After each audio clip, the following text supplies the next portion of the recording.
Today we are discussing the next topic of the photochemistry, that is the law of the photochemistry. First law is the Groth-Draper law, and this law is known as the first law of the photochemistry. As we discussed earlier, we can see that every photochemical reaction is taking place only by the absorption of the radiation. So, Groth-Draper law states that only those radiation which are absorbed by the reacting system are effective in producing the chemical changes. However, it does not mean that the light absorbed by any system would always causes the chemical reactions. If you are absorbing any chemical reaction, a part of the light absorbed or sometime the whole of it may be converted into the heat. Sometimes the absorbed radiation may be re-emitted as a light of the same or different frequency, and this phenomenon, this emission of the radiation, is known as the fluorescence. If it is taking place only just after the absorption of the radiation is known as fluorescence, and if it is taking place after a time lag in this emission is known as the fluorescence, and these two topics we will discuss later in this chapter itself. Now we're moving into the next law, that is second law of the photochemistry, that is the Stark-Einstein law of the photochemical equivalence, or the principle of the quantum activation. So according to the Stark and Einstein, every photochemical reaction the Stark-Einstein law of photochemical equivalence state that each molecule getting activated by the light in a photochemical process only by absorbing one quantum of the radiation which causes the activation. So this law is known as photochemical equivalence, and sometimes it is known as the second law of the photochemistry. So I have written the representation of this law. The reactant molecule I have represented by a ball, a ash ball A, and it is absorbing the radiation in the form of photon having the energy h nu, and by absorbing this energy the molecule undergo the excited state, and you know that excited state is highly unstable, so it will liberate its energy and come back to the product molecule. But according to Stark-Einstein law says that each molecule absorb each quantum of the radiation and undergo the chemical reaction. So we can calculate the number of the photon absorbed by the by each mole of the substance, and this energy, this is known as the energy absorbed by the one mole of a activated molecule is known as Einstein. This term Einstein is very important. So we are now moving into the mathematical part.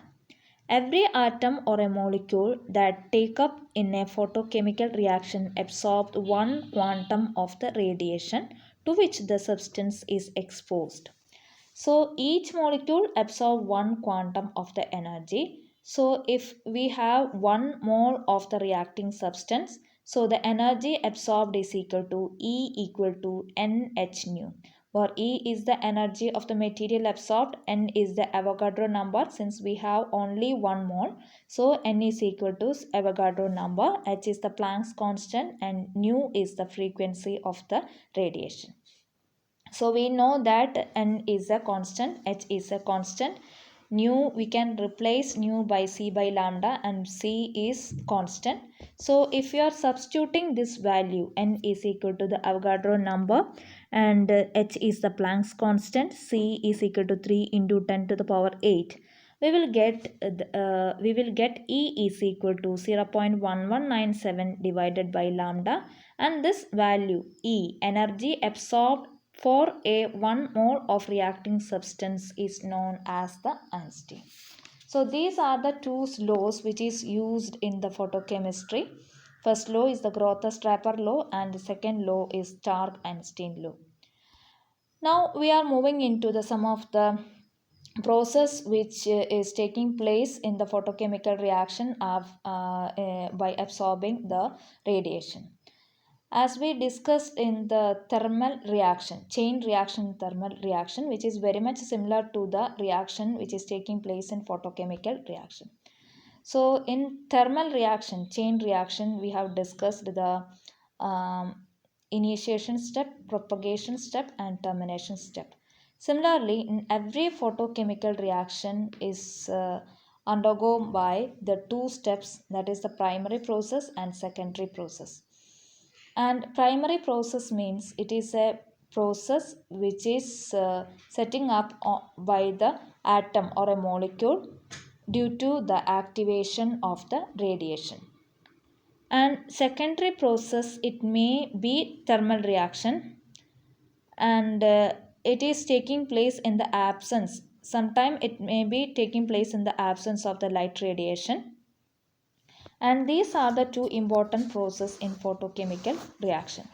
So let me take one example. The decomposition of the HBr occur as follows.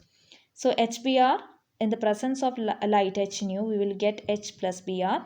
Again this H react with HBr and to form H2 plus Br, and this Br react with Br and we will get Br2. So these are the reaction which is taking place in the decomposition, photochemical decomposition of the HBr. So the overall reaction is HBr plus H nu gives H2 plus Br2. Now we are moving into the important term, that is the quantum yield or quantum efficiency. Quantum yield or quantum efficiency is represented by the phi.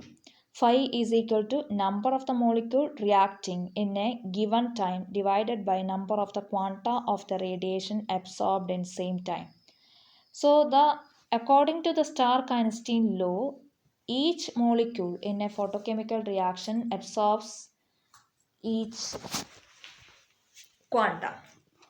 So that's why phi value is equal to 1, because the number of the molecule absorbing the radiation divided by number of quanta absorbed. So each molecule, according to the second law of photochemistry, each molecule absorb one quanta. So the phi value definitely must be 1. But there are some exception. There are some photochemical reaction which having the phi value is greater than 1. That means high quantum yield. And some reaction in which the phi value is less than 1. That means the low quantum yield is also available in the photochemistry.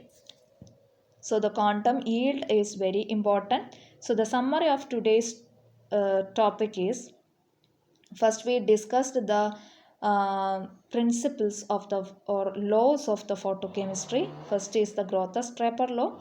According to the Grothes-Draper law, only the photochemical reaction is taking place only by absorbing the radiation. And the second law is the Stark-Einstein law. Stark-Einstein's law is the second law of the photochemistry, which says that activated the each molecule absorbed by the radiation and go to the activated state and will come back to the ground state by converting to the product. So the important term is Einstein. Einstein means the light absorbed by the 1 mole of the reacting substance. And next is the important steps in photochemistry, primary and secondary process, and quantum yield. It is an equation, number of the molecule absorbed divided by number of the quanta absorbed. Thank you.